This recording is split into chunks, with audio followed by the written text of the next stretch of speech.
الحمد للہ رب العالمین والصلاة والسلام علی سید المرسلین اما بعد فاعوذ باللہ من الشیطان الرجیم بسم اللہ الرحمن الرحیم الصلاة والسلام علیک یا رسول اللہ وعلی آلک وصحابک یا حبیب اللہ الصلاة والسلام علیک یا نبی اللہ وعلی آلک وصحابک یا نور اللہ۔ سرکار مدینہ منورہ سردار مکہ مکرمہ صلی اللہ تعالی علیہ وآلہ وسلم کا فرمان رحمت نشان ہے، تم اپنی مجلسوں کو مجھ پر درود پاک پڑھ کر آراستہ کرو کہ تمہارا درود پاک پڑھنا قیامت کے روز تمہارے لیے نور ہوگا۔ صلو علی الحبیب صلی اللہ تعالی علی محمد وعلی آلہ وصحبہ وبارک وسلم۔ میٹھے میٹھے اسلامی بھائیوں اور اسلامی بہنوں جو مدنی چینل پر ہمارے جاری سلسلے آخر موت ہے میں ہمارے ساتھ شامل ہیں، حضرت منصور بن عمار رضی اللہ تعالی عنہ فرماتے ہیں کہ میں کوفے میں رات کے وقت ایک گلی سے گزر رہا تھا، اچانک ایک درد بھری آواز میری سماعت سے ٹکرائی۔ اس آواز میں اتنا کرب تھا کہ میرے اٹھتے ہوئے قدم رک گئے اور میں ایک گھر سے آنے والی اس آواز کو غور سے سننے لگا۔ میں نے سنا کہ اللہ تعالیٰ کو کوئی بندہ ان الفاظ میں اپنے رب عز و جل کی بارگاہ میں مناجات کر رہا تھا کہ اے اللہ، تو ہی میرا مالک ہے، تو ہی میرا آقا ہے، تیرے اس مسکین بندے نے تیری مخالفت کی بنا پر سیاہ کاریوں اور بدکاریوں کا ارتکاب نہیں کیا، بلکہ نفس کی خواہشات نے مجھے اندھا کر دیا تھا اور شیطان نے مجھے غلط راہ پر ڈال دیا تھا، جس کی وجہ سے میں گناہوں کی دلدل میں پھنس گیا۔ اے اللہ، اب تیرے غضب اور عذاب سے کون مجھے بچائے گا؟ حضرت منصور بن عمار رضی اللہ تعالی عنہ فرماتے ہیں کہ یہ سن کر میں نے باہر کھڑے کھڑے یہ آیت کریمہ پڑھی، یا ایھا الذین آمنوا قوا انفسکم واہلیکم نارا وقودھا الناس والحجارہ علیہا ملائکۃ غلاظ شداد لا یعصون اللہ ما امرہم ویفعلون ما یؤمرون۔ ترجمہ کنز الایمان کہ اے ایمان والو،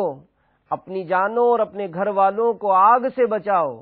جس کے ایندھن آدمی اور پتھر ہیں، اور پر سخت کرے یعنی طاقتور فرشتے مقرر ہیں جو اللہ کا حکم نہیں ٹالتے، جو انہیں حکم ہو وہی کرتے ہیں۔ جب اس شخص نے یہ آیت سنی تو اس کے غم کی شدت میں اضافہ ہو گیا اور وہ شدت کرب سے چیخنے لگا۔ میں اسی حالت میں چھوڑ کر آگے بڑھ گیا۔ دوسرے دن صبح کے وقت دوبارہ جب میں اس گھر کے قریب سے گزرا تو دیکھا کہ ایک میت موجود ہے اور لوگ اس کے کفن دفن کے انتظام میں مصروف ہیں۔ میں نے ان سے دریافت کیا کہ یہ مرنے والا کون تھا، تو انہوں نے جواب دیا کہ مرنے والا ایک نوجوان تھا جو ساری رات خوف خدا عز و جل کے سبب روتا رہا اور سحری کے وقت انتقال کر گیا۔ اللہ عز و جل کی ان پر رحمت ہو اور ان کے صدقے ہماری مغفرت ہو۔ میٹھے میٹھے اسلامی بھائیوں اور مدنی چینل پر موجود اسلامی بہنوں، خوف خدا عز و جل کے سبب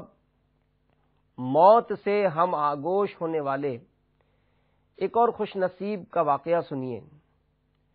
کہ حضرت عمر فاروق اعظم رضی اللہ تعالی عنہ کے زمانہ مبارکہ میں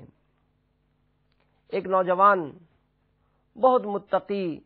پرہیزگار و عبادت گزار تھا۔ حضرت عمر فاروق اعظم رضی اللہ تعالی عنہ بھی اس کی عبادت پر تعجب کیا کرتے تھے۔ وہ نوجوان نماز عشاء مسجد میں ادا کرنے کے بعد اپنے بوڑھے باپ کی خدمت کرنے کے لیے جایا کرتا تھا۔ راستے میں خوبرو عورت اسے اپنی طرف بلاتی اور چھیڑتی تھی، لیکن یہ نوجوان اس پر توجہ دیے بغیر نگاہیں جھکائے جایا کرتا تھا۔ آخر کار ایک دن وہ نوجوان شیطان کے ورگلانے اور اس عورت کی دعوت پر برائی کے ارادے سے اس کی جانب بڑھا، لیکن جب دروازے پر پہنچا تو اسے اللہ تعالی کا یہ فرمان عالی شان یاد آ گیا۔ میرے آقا امام اہل سنت مجدد دین و ملت پروانہ شمع رسالت مولانا شاہ احمد رضا خان علیہ رحمت الرحمن اپنے شورۂ آفاق ترجمہ قرآن کنز الایمان میں اس کا ترجمہ کچھ یوں کرتے ہیں کہ بے شک وہ جو ڈرنے والے ہیں جب انہیں کسی شیطانی خیال کی ٹھیس لگتی ہے ہوشیار ہو جاتے ہیں، اسی وقت ان کی آنکھیں کھل جاتی ہیں۔ اس آیت پاک کے یاد آتے ہی اس کے دل پر اللہ تعالی کا خوف اس قدر غالب ہوا کہ وہ بے ہوش ہو کر وہیں زمین پر گر گیا۔ جب یہ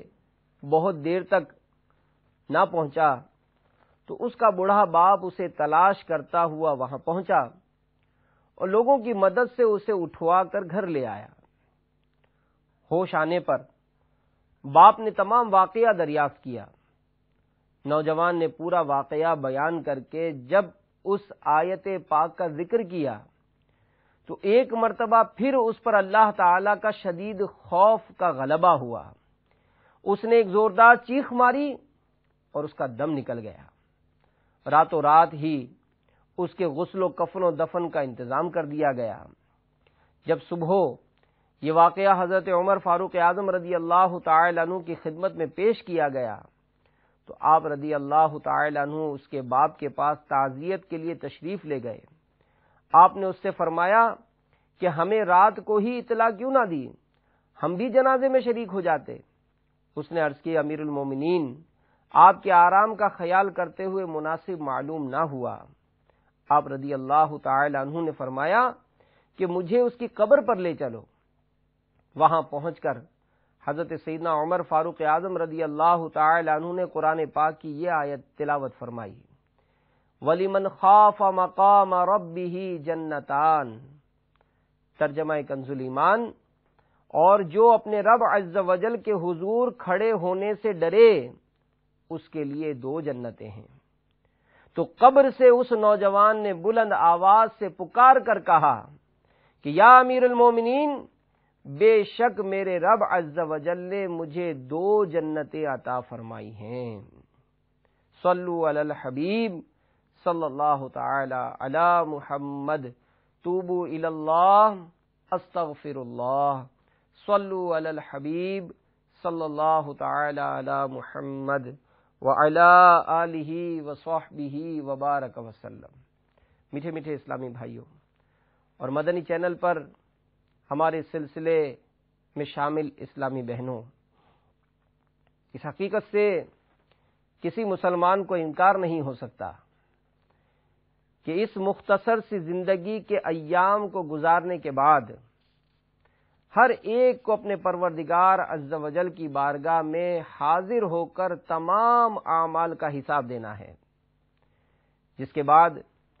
رحمت الہی عز و جل ہماری طرف متوجہ ہونے کی صورت میں جنت کی اعلیٰ نعمتیں ہمارا مقدر بنیں گی، یا پھر گناہوں کی شامت کے سبب جہنم کی سزائیں ہمارا نصیب ہوں گی والعیاذ باللہ۔ تو لہذا اس دنیاوی زندگی کی رونقوں، مسرتوں اور رعنائیوں میں کھو کر حساب آخرت کے بارے میں غفلت کا شکار ہو جانا اور اپنی موت کو یکسر بھول جانا، یہ نادانی ہے۔ یاد رکھیے، ہماری نجات اسی میں ہے کہ ہم رب کائنات جل جلالہ اور اس کے پیارے حبیب صلی اللہ تعالی علیہ وآلہ وسلم کے احکامات پر عمل کرتے ہوئے اپنے لیے نیکیوں کا ذخیرہ اکٹھا کریں اور گناہوں کے ارتکاب سے پرہیز کریں، اور اس مقصد عظیم میں کامیابی حاصل کرنے کے لیے دل میں اللہ عز و جل کا خوف ہونا یہ بے حد ضروری ہے، کیونکہ جب تک یہ نعمت حاصل نہ ہوگی گناہوں سے فرار اور نیکیوں سے پیار یہ ناممکن ہے۔ اس نعمت کے حصول میں کامیابی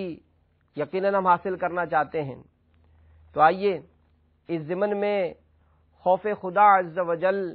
کا مطلب اور اس کے حصول کے حوالے سے چند باتیں سمجھنے کی کوشش کرتے ہیں۔ یاد رکھیے کہ مطلقاً خوف سے مراد وہ قلبی کیفیت ہے جو کسی ناپسندیدہ امر کے پیش آنے کی توقع کے سبب پیدا ہو۔ مثلا جب آپ پھل کاٹتے ہیں تو ہمیں اس بات کا خوف ضرور ہوتا ہے کہ ذرا سی بے احتیاطی ہماری انگلی کو کاٹ دے گی، جبکہ خوف خدا عز و جل کا مطلب یہ ہے کہ اللہ تعالی کی بے نیازی، اس کی ناراضی، اس کی گرفت اور اس کی طرف سے دی جانے والی سزاؤں کا سوچ کر انسان کا دل یہ گھبراہٹ میں مبتلا ہو جائے۔ ہمارے پیارے رب عز و جل نے خود قرآن پاک میں متعدد مقامات پر اس صفت کو اختیار کرنے کا حکم ارشاد فرمایا ہے۔ چنانچہ سورہ نساء آیت نمبر 131 میں ارشاد ہوتا ہے، وَلَقَدْ وَصَّيْنَا الَّذِينَ أُوتُوا الْكِتَابَ مِنْ قَبْلِكُمْ وَإِيَّاكُمْ أَنِ اتَّقُوا اللَّهَ۔ ترجمہ کنز ایمان کہ اور بے شک تاکید فرما دی ہے ہم نے ان سے جو تم سے پہلے کتاب دیے گئے اور تم کو کہ اللہ سے ڈرتے رہو۔ سورۃ الاحزاب آیت نمبر 70 میں ارشاد ہوتا ہے، یا ایھا الذین آمنوا اتقوا اللہ وقولوا قولا سدیدا۔ ترجمہ کنز ایمان کہ اے ایمان والو اللہ سے ڈرو اور سیدھی بات کہو۔ یا ایھا الذین آمنوا اتقوا اللہ حق تقاتہ ولا تموتن الا وانتم مسلمون۔ ترجمہ کنز ایمان کہ اے ایمان والو اللہ سے ڈرو جیسا اس سے ڈرنے کا حق ہے، اور ہرگز نہ مرنا مگر مسلمان۔ تو ہمارے پیارے آقا احمد مجتبی محمد مصطفیٰ صلی اللہ تعالی علیہ وآلہ وسلم کی زبان حق ترجمان سے نکلنے والے ان مقدس کلمات کو بھی ملاحظہ فرمائیں، جن میں آپ نے اس صفت عظیمہ کو اپنانے کی تاکید ارشاد فرمائی۔ چنانچہ حضرت سیدنا عبداللہ بن عمر رضی اللہ تعالی عنہما روایت کرتے ہیں کہ رسول اکرم نور مجسم شاہ بنی آدم صلی اللہ تعالی علیہ وآلہ وسلم نے فرمایا کہ دو نہایت اہم چیزوں کو نہ بھولنا، جنت اور دوزخ۔ یہ کہہ کر نبی کریم صلی اللہ علیہ وآلہ وسلم رونے لگے، حتیٰ کہ آنسوؤں سے آپ کی داڑھی مبارک تر ہو گئی۔ پھر فرمایا کہ اس ذات کی قسم جس کے قبضے قدرت میں میری جان ہے، اگر تم وہ جان لو جو میں جانتا ہوں تو جنگلوں میں نکل جاؤ اور اپنے سروں پر خاک ڈالنے لگو۔ حضرت سیدنا عبداللہ بن مسعود رضی اللہ تعالی عنہ کا وقت وفات قریب آیا تو کسی نے عرض کی کہ مجھے کچھ وصیت ارشاد فرمائیے۔ ارشاد فرمایا کہ میں تمہیں اللہ عز و جل سے ڈرنے، اپنے گھر کو لازم پکڑنے، اپنی زبان کی حفاظت کرنے اور اپنی خطاؤں پر رونے کی وصیت کرتا ہوں۔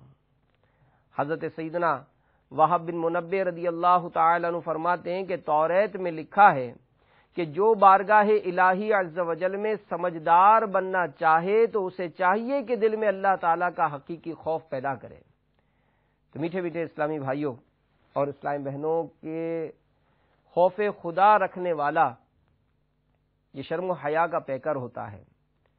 اور اس کے سامنے موت ہمہ وقت اس کے پیش نظر ہوتی ہے۔ چنانچہ حضرت سیدنا امام ابن جوزی رضی اللہ تعالی عنہ فرماتے ہیں کہ خوف الہی عز و جل ہی ایسی آگ ہے جو شہوات کو جلا دیتی ہے، اس کی فضیلت اتنی ہی زیادہ ہوگی جتنی زیادہ یہ شہوات کو جلائے، اور جس قدر یہ اللہ تعالی کی نافرمانی سے روکے اور اطاعت کی ترغیب دے، اور کیوں نہ ہو کہ اس کے ذریعے پاکیزگی، ورع، تقوی اور مجاہدہ نیز اللہ تعالی کا قرب عطا کرنے والے اعمال حاصل ہوتے ہیں۔ حضرت سیدنا سلیمان دارانی رحمت اللہ تعالی علیہ نے فرمایا کہ جس دل سے خوف دور ہو جاتا ہے وہ ویران ہو جاتا ہے۔ حضرت سیدنا ابو الحسن رضی اللہ تعالیٰ عنہ فرماتے تھے کہ نیک بختی کی علامت بد بختی سے ڈرنا ہے۔ فرماتے ہیں کیونکہ خوف یہ اللہ تعالیٰ اور بندے کے درمیان ایک لگام ہے، جب یہ لگام ٹوٹ جائے تو بندہ ہلاک ہونے والوں کے ساتھ ہلاک ہو جاتا ہے۔ ایک مرتبہ حضرت سیدنا شیخ سعدی شیرازی رحمت اللہ تعالی علیہ فرماتے ہیں کہ ایک مرتبہ کعبۃ اللہ شریف کے قریب مسجد الحرام میں لوگ محو عبادت تھے، عبادت میں مصروف تھے۔ ایک شخص کو دیکھا کہ دیوار کعبہ سے لپٹ رہا ہوا ہے اور زار و قطار رو رہا ہے، اور اس کے لب پر یہ دعا جاری تھی کہ یا اللہ، اگر میرے اعمال تیری بارگاہ کے شایان شان نہیں تو مجھے قیامت کے دن اندھا اٹھانا۔ جو لوگ عبادت میں مصروف تھے وہ اس کی اس عجیب و غریب دعا کو سن کر بڑے حیران ہوئے اور کہنے لگے کہ یا شیخ، ہم تو قیامت کے دن عافیت کے طلبگار ہیں، اور آپ ہیں کہ اندھا اٹھائے جانے کی دعا کر رہے ہیں، آخر اس میں کیا راز ہے؟ تو وہ شخص کہنے لگا کہ میں قیامت کے دن اندھا اٹھائے جانے کی دعا اس لیے کر رہا ہوں کہ اگر میرے اعمال اللہ تعالیٰ کی بارگاہ کے شان شان نہیں تو قیامت کے دن مجھے لوگوں کے سامنے شرمندہ نہ ہونا پڑے۔ لوگ اس کی عارفانہ بات سن کر بڑے متاثر ہوئے، اس شخص کو پہچان نہ سکے تھے، پوچھنے لگے کہ یا شیخ آپ کون ہیں؟ انہوں نے جواب دیا کہ میرا نام شیخ عبد القادر جیلانی ہے رضی اللہ تعالی عنہ۔ میٹھے میٹھے اسلامی بھائیوں، اسلامی بہنوں، دیکھا آپ نے کہ ہمارے پیران پیر روشن ضمیر قطب ربانی شہباز لامکانی سرکار بغداد حضور غوث اعظم رضی اللہ تعالی عنہ کے خوف خدا کا کیا حال ہے، اور ایک ہم ہیں کہ پتا کھڑک جاتا ہے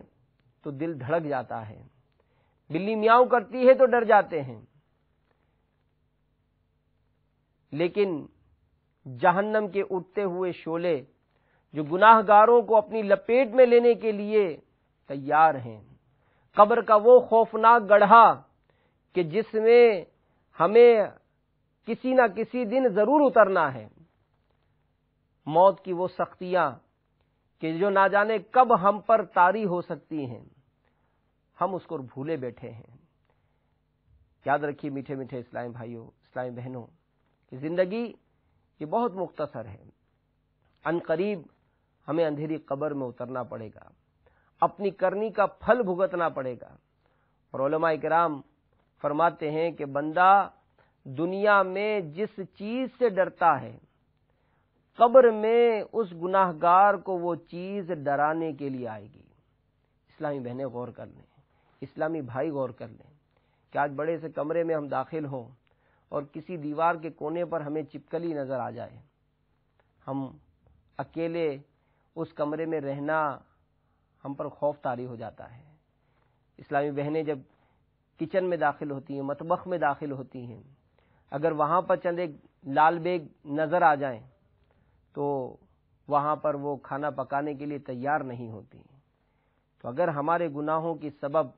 نمازیں قضا کرنے کے سبب، ماں باپ کو ستانے کے سبب، جھوٹ بولنے کے سبب، بد نگاہی کرنے کے سبب، بے پردگی کرنے کے سبب، بے حیائی کے کام کرنے کے سبب، حرام مال کھانے کھلانے کے سبب اگر اللہ تعالیٰ ناراض ہوا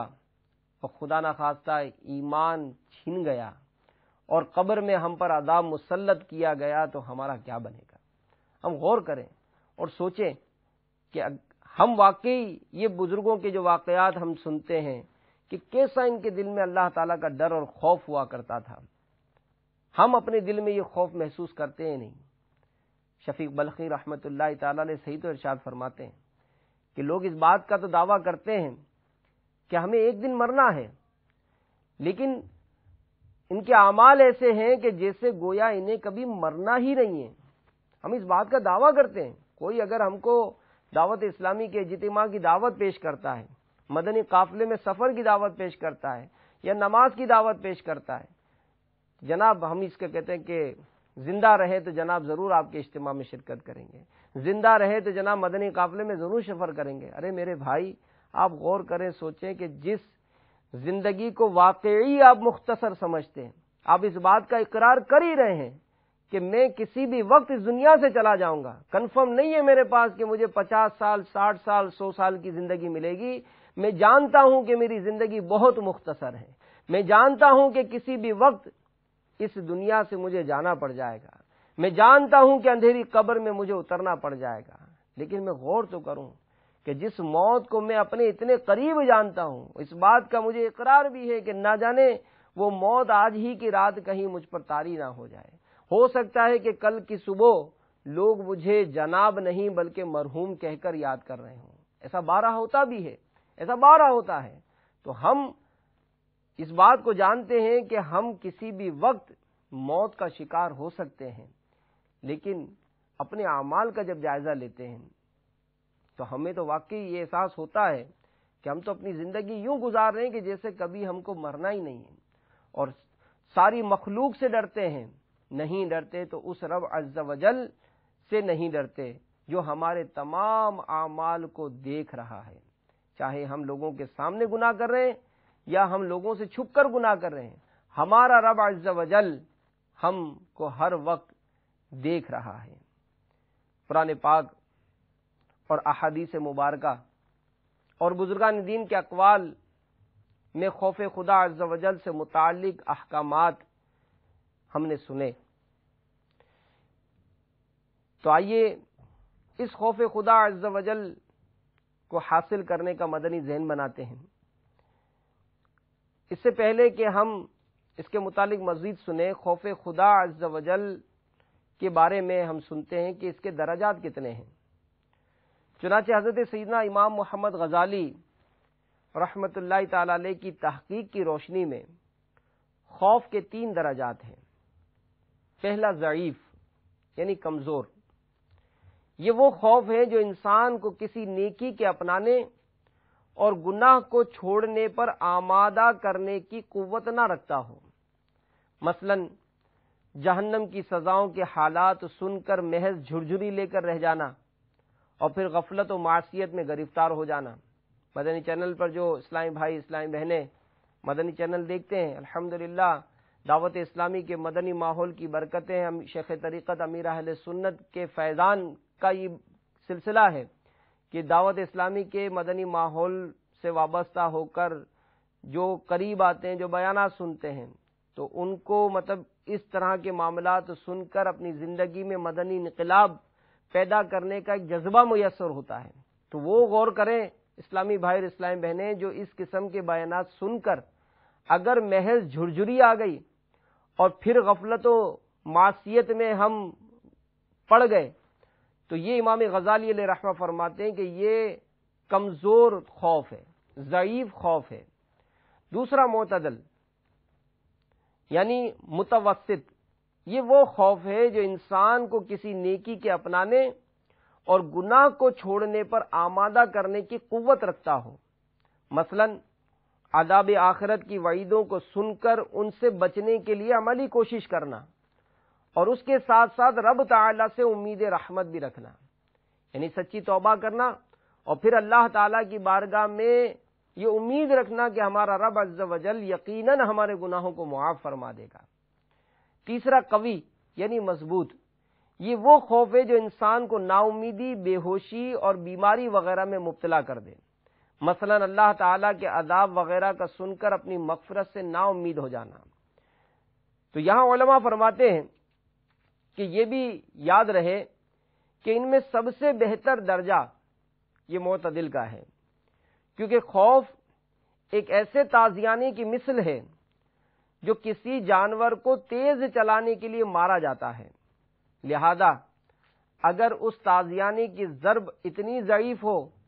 کہ جانور کی رفتار میں ذرہ بھر اضافہ نہ کر سکے تو اس کا کوئی فائدہ نہیں،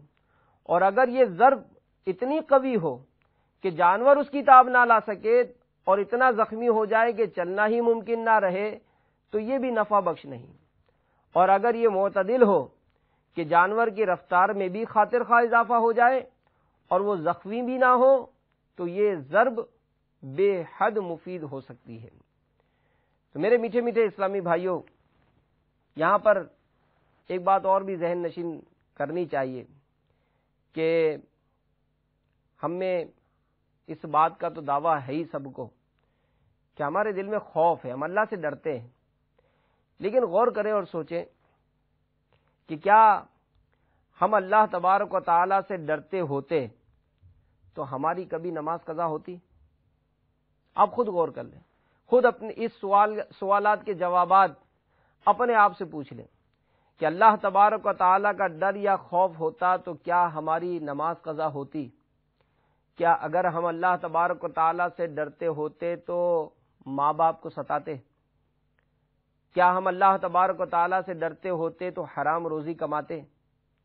ہم اللہ تبارک و تعالی سے ڈرتے ہوتے تو بے حیائی اور بد نگاہی کرتے؟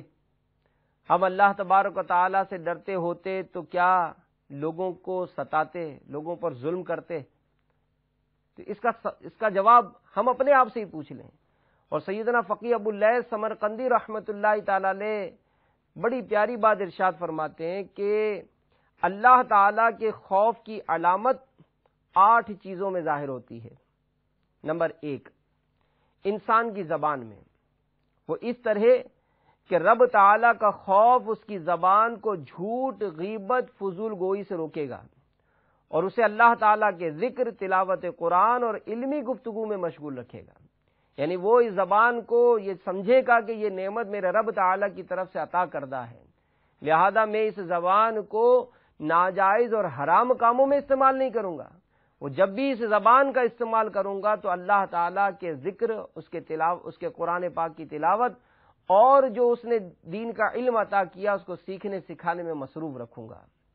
نمبر 2، اللہ تعالیٰ کا خوف کا اظہار اس کے شکم سے ہوگا، وہ اس طرح کہ وہ اپنے پیٹ میں حرام کو داخل نہ کرے گا اور حلال چیز بھی بقدر ضرورت کھائے گا، کیونکہ اس کا ذہن ہوگا کہ مجھے قیامت کے دن جو کچھ میں نے کھایا اس کا حساب دینا پڑے گا۔ تو علماء فرماتے ہیں کہ حساب جو ہے قیامت کے دن یہ صرف حلال معاملات پر ہوگا، جو حرام معاملات کی ہیں اس پر تو حساب ہی نہیں، اس کا تو عذاب ہی عذاب ہوگا۔ نمبر 3، اللہ تعالیٰ کا خوف کا جو اظہار ہے وہ اس کی آنکھ سے ہوگا، وہ اس طرح کہ وہ اسے حرام دیکھنے سے بچائے گا اور دنیا کی طرف رغبت سے نہیں بلکہ حصول عبرت سے دیکھے گا۔ نمبر 4، اس کے ہاتھ میں وہ اس طرح کہ وہ کبھی بھی اپنے ہاتھ کو حرام کی جانب نہیں بڑھائے گا بلکہ ہمیشہ اطاعت الہی میں استعمال کرے گا۔ نمبر 5، اس کے قدموں میں وہ اس طرح کہ وہ انہیں اللہ تعالیٰ کی نافرمانی میں نہیں اٹھائے گا بلکہ اس کے حکم کی اطاعت کے لیے اٹھائے گا۔ نمبر 6، اس کے دل میں وہ اس طرح کہ وہ اپنے دل سے بغض، کینہ اور مسلمان بھائیوں سے حسد کرنے کو دور کرے گا اور اس میں خیر خواہی، مسلمانوں سے نرمی کا سلوک کرنے کا جذبہ بیدار کرے گا۔ نمبر 7، اس کی اطاعت و فرما برداری میں وہ اس طرح کہ وہ فقط اللہ تعالیٰ کی رضا کے لیے عبادت کرے اور ریا، نفاق سے خوفزدہ رہے۔ نمبر 8، اس کی سماعت میں اس طرح کہ وہ جائز بات کے علاوہ کچھ نہ سنیں۔ تو میٹھے میٹھے اسلامی بھائیوں، اس تفصیل سے بخوبی معلوم ہو گیا کہ قبر و حشر اور حساب و میزان وغیرہ کے حالات سن کر یا پڑھ کر محض چند آہیں بھر لینا یا اپنے سر کو چند مرتبہ ادھر ادھر پھرا لینا یا کف افسوس مل لینا یا پھر چند آنسو بہا لینا ہی کافی نہیں، بلکہ اس کے ساتھ ساتھ خوف خدا عز و جل کے عملی تقاضوں کو پورا کرتے ہوئے گناہوں کو ترک کر دینا اور اطاعت الہی عز و جل میں مشغول ہو جانا بھی اخروی نجات کے لیے بے حد ضروری ہے۔ تو میٹھے میٹھے اسلامی بھائیوں اور اسلامی بہنوں، ان تمام باتوں کے ساتھ ساتھ یہ بھی جان لیجئے کہ یہ ضروری نہیں کہ ہر وقت دل پر خوف خدا عز و جل کی کیفیت غالب رہے، کیونکہ دل کی کیفیت یہ کسی نہ کسی وجہ سے تبدیل ہوتی رہتی ہے۔ جیسا کہ علماء فرماتے ہیں کہ دل کو قلب کہا جاتا ہے، اور یہ قلب جو ہے یہ منقلب ہوتا رہتا ہے، اور اس کا اندازہ اس واقعے سے بھی لگائیے۔ چنانچہ حضرت سیدنا حنظلہ رضی اللہ تعالی عنہ فرماتے ہیں کہ ہم نبی اکرم نور مجسم شاہ بنی آدم صلی اللہ علیہ وآلہ وسلم کی بارگاہ اقدس میں حاضر تھے۔ سرکار علیہ الصلوۃ والسلام نے ہمیں چند نصیحتیں ارشاد فرمائیں، جن کو سن کر ہمارے دل یہ نرم ہو گئے، ہماری آنکھوں سے آنسو بہنے لگے اور ہم نے اپنے آپ کو پہچان لیا۔ پھر جب میں گھر واپس پہنچا، میری زوجہ میری قریب آئیں، ہمارے درمیان دنیاوی گفتگو ہونے لگی۔ اس کا نتیجہ یہ ہوا کہ رسول اکرم صلی اللہ علیہ وآلہ وسلم کے بارگاہ میں جو میری کیفیت تھی وہ تبدیل ہو گئی، اور ہم دنیا کے کاموں میں مشغول ہو گئے۔ پھر جب مجھے وہ بات یاد آئی تو میں نے دل میں کہا کہ میں تو منافق ہو گیا، کیونکہ جو خوف اور رقت مجھے پہلے حاصل تھی وہ تبدیل ہو گئی۔ چنانچہ میں گھبرا کر باہر نکلا اور پکار کر کہنے لگا کہ حنظلہ منافق ہو گیا، حنظلہ منافق ہو گیا۔ حضرت سیدنا ابو بکر صدیق رضی اللہ تعالی عنہ میرے سامنے تشریف لائے اور فرمایا کہ ہرگز نہیں، حنظلہ منافق نہیں ہوا۔ بالآخر یہی بات کہتے کہتے سرکار مدینہ راحت قلب و سینہ صلی اللہ علیہ وآلہ وسلم کی بارگاہ میں پہنچ گیا۔ رحمت عالم یان صلی اللہ علیہ وآلہ وسلم نے بھی فرمایا کہ ہرگز نہیں، حنظلہ منافق نہیں ہوا۔ تو میں نے عرض کی، یا رسول اللہ صلی اللہ علیہ وآلہ وسلم، جب ہم آپ کی خدمت اقدس میں حاضر تھے تو آپ نے ہمیں واعظ فرمایا جس کو سن کر ہمارے دل دہل گئے، آنکھوں سے آنسو جاری ہو گئے، اور ہم نے اپنے آپ کو پہچان لیا۔ اس کے بعد میں اپنے گھر والوں کی طرف پلٹا اور ہم دنیاوی باتوں میں مشغول ہو گئے، جس کے سبب آپ کی بارگاہ میں پیدا ہونے والا سوز و گداز رخصت ہو گیا۔ یہ سن کر سرکار مدینہ قرار قلب و سینہ صلی اللہ علیہ وآلہ وسلم نے فرمایا کہ اے حنظلہ، اگر تم ہمیشہ اس حالت پر رہتے تو فرشتے راستے اور تمہارے بستر پر تم سے مصافحہ کرتے، لیکن یہ وقت کی بات ہوتی ہے۔ تو میٹھے میٹھے اسلامی بھائیوں اور اسلامی بہنوں، ہم اپنا محاسبہ کریں اور غور کریں کہ اب تک ہم اپنی زندگی کی کتنی سانسیں لے چکے ہیں، اس دنیا فانی میں اپنی حیات کے کتنے ایام گزار چکے ہیں، بچپن، جوانی، بڑھاپے میں سے اپنی عمر کے کتنے ادوار ہم گزار چکے، اس دوران کتنی مرتبہ ہم نے اس نعمت عظمیٰ کو اپنے دل میں محسوس کیا۔ کیا کبھی ہمارے بدن پر بھی اللہ عز و جل سے ڈر کے سبب لرزہ طاری ہوا؟ کیا کبھی ہماری آنکھوں سے خشیت الہی کی وجہ سے آنسو نکلے؟ کیا کبھی کسی گناہ کے لیے اٹھتے ہوئے قدم پر ہمیں اس کی ملنے والی سزا کا تصور بن گیا اور ہم اس گناہ سے باز آ گئے؟ کہ جناب کبھی فجر میں مؤذن کی صدا حی علی الصلاح حی علی الفلاح ہمارے کانوں میں پڑی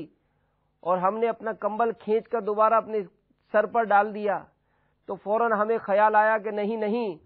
یہ اگر جان بوجھ کر میں نماز قضا کروں گا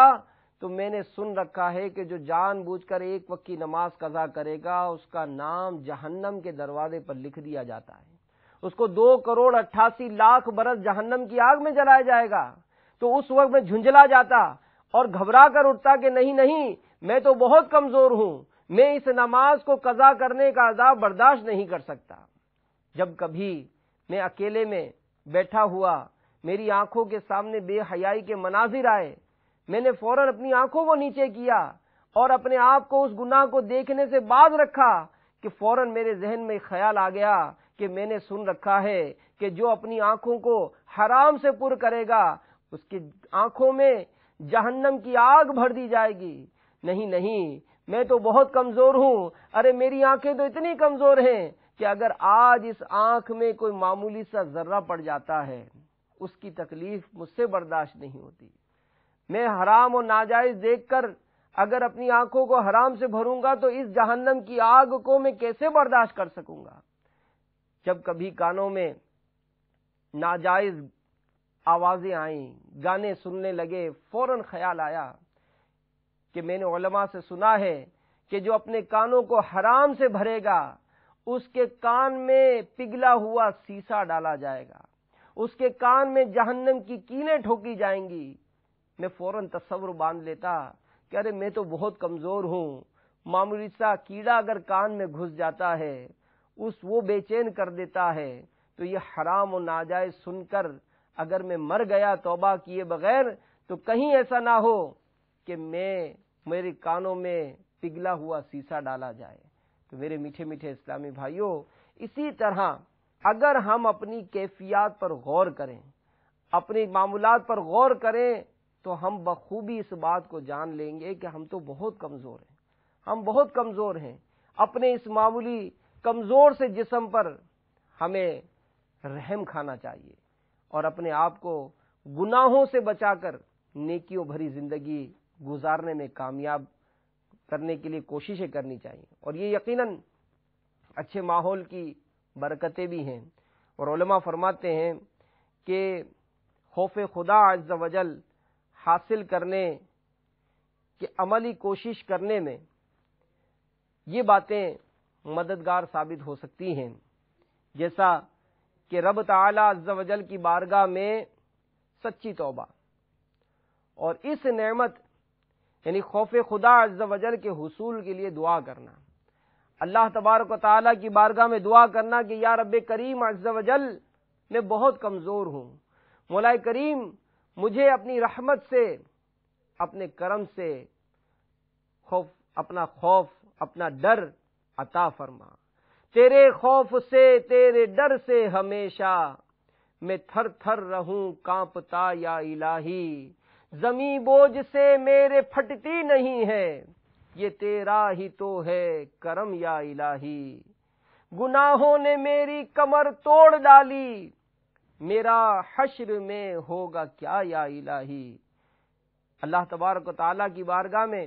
گڑ گڑا کر اپنے گناہوں سے توبہ مانگ لیجئے، اور قرآن پاک اور احادیث مبارکہ میں خوف خدا عز و جل کے فضائل کو پیش نظر رکھیے کہ اللہ تبارک و تعالیٰ کی ان لوگوں پر کیسی رحمتیں ہوتی ہیں، کیسی برکتیں ہوتی ہیں کہ جو اس کے ڈر سے گناہوں سے توبہ کر لیتے ہیں۔ جیسا کہ ہم نے اس بیان کے شروع میں ایمان افروز حکایت سنی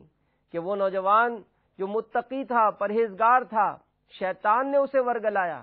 لیکن جیسے ہی اس کے دل میں اللہ تعالیٰ کا خوف پیدا ہوا اس نے اپنے آپ کو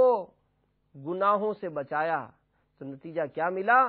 کہ نتیجہ یہ ملا کہ جب فاروق اعظم رضی اللہ تعالیٰ عنہ اس کی قبر پر حاضر ہوئے تو آپ نے آیت مبارکہ تلاوت کی، تو جواب میں اس نوجوان نے پکار کر کہا کہ یا رب امیر المومنین، میرے رب عز و جل نے واقعی مجھے 2 جنتیں عطا فرما دی۔ تیسرا، اپنی کمزوری ناتوانی کو سامنے رکھ کر جہنم کے عذابات پر غور و تفکر کرنا۔ چوتھا، خوف خدا عز و جل کے حوالے سے اسلاف کے حالات کا مطالعہ کرنا کہ یہ کس قدر اللہ تبارک و تعالیٰ کا ڈر اور خوف رکھا کرتے تھے۔ اور پانچواں، خود احتسابی کی عادت اپنانے کی کوشش کرتے ہوئے فکر مدینہ کرنا یعنی احتساب کرنا کہ واقعی جو میں نے اپنی زندگی گزار رہا ہوں، اگر اسی حالت میں میری موت ہو گئی تو میرا کیا بنے گا۔ نمبر 6، ایسے لوگوں کی صحبت اختیار کرنا جو اس صفت عظیمہ سے متصف ہوں۔ تو میرے میٹھے میٹھے اسلامی بھائیوں اور اسلامی بہنوں، تبلیغ قرآن و سنت کی عالمگیر غیر سیاسی تحریک دعوت اسلامی کا پیارا پیارا پاکیزہ ماحول یہ ہمارے سامنے ہے۔ ہم اس کے اجتماعات میں شرکت کریں اور اسلامی بھائی مدنی قافلوں کو میں سفر کو اپنا معمول بنا لیں، انشاءاللہ بے شمار برکتیں حاصل ہوں گی کہ دعوت اسلامی کے مدنی ماحول سے وابستہ ہو کر معاشرے کے بے شمار بگڑے ہوئے افراد کی اصلاح کا سامان میسر ہوا۔ چنانچہ تبلیغ قرآن و سنت کی عالمگیر غیر سیاسی تحریک دعوت اسلامی کے مدنی ماحول سے وابستگی کی ایک ایمان افروز مدنی بہار ملاحظہ فرمائیے۔ چنانچہ مندسور شہر MP ہند کے ایک نوجوان کی بینڈ باجے کی پارٹی اپنے شہر کی مشہور بینڈ پارٹی مانی جاتی تھی۔ ایک مبلغ دعوت اسلامی کی انفرادی کوشش کے نتیجے میں اس نوجوان نے رمضان المبارک کے آخری عشرے کا اعتکاف کیا۔ عاشقان رسول کی صحبت میسر ہو گئی۔ تربیت کے حلقوں میں گناہوں کی تباہ کاریاں سن کر اس کا دل چوٹ کھا گیا۔ عاشقان رسول کی صحبت رنگ لائی۔ اس نے سابقہ گناہوں سے توبہ کر لی، اپنے چہرے پر داڑھی شریف سجائی اور عاشقان رسول کے ساتھ 30 دن کے مدنی قافلے میں سفر کرنے کی نیت کی۔ الحمدللہ انہوں نے بینڈ باجے بجانے کا گناہوں بھرا حرام روزگار ترک کر دیا۔ صلو علی الحبیب صلی اللہ تعالی علی محمد، توبوا الی اللہ استغفر اللہ، صلو علی الحبیب صلی اللہ تعالی علی محمد۔ مدنی چینل پر موجود اسلامی بھائیوں، الحمدللہ ہمارے شیخ طریقت امیر اہل سنت دامت برکاتہم عالیہ نے ہمیں ایک مدنی مقصد عطا فرمایا ہے۔ آپ بھی میرے ساتھ بلند آواز سے اس مدنی مقصد کو دہرا لیجیے کہ مجھے اپنی اور ساری دنیا کے لوگوں کی اصلاح کی کوشش کرنی ہے انشاءاللہ عز وجل۔ اس مدنی مقصد کے حصول کے لیے ہر اسلامی بھائی کو چاہیے کہ اپنے اپنے شہروں میں ہونے والے دعوت اسلامی کے ہفتہ وار سنتوں بھرے اجتماع میں پابندی وقت کے ساتھ شرکت فرما کر خوب سنتوں کی بہاریں لوٹیے۔ دعوت اسلامی کے سنتوں کی تربیت کے بے شمار مدنی قافلے شہر بہ شہر گاؤں بہ گاؤں سفر کرتے رہتے ہیں۔ آپ بھی سنتوں بھرا سفر اختیار فرما کر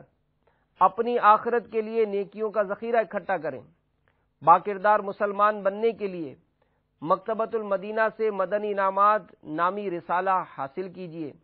ہر اسلامی بھائی اور اسلامی بہن اس کے مطابق زندگی گزارنے کی کوشش کریں اور اس پر استقامت پانے کے لیے رسالے میں دیے ہوئے طریقے کے مطابق اس کا رسالہ پر کر کے اپنے علاقے کے دعوت اسلامی کے ذمہ دار کو ہر ماہ جمع کرائیں۔ انشاءاللہ عز وجل آپ کی زندگی میں حیرت انگیز طور پر مدنی انقلاب برپا ہوگا۔ اللہ تعالی ہم سب کو عمل کرنے کی توفیق عطا فرمائے، آمین، بجاہ النبی الامین صلی اللہ تعالی علیہ وآلہ وسلم۔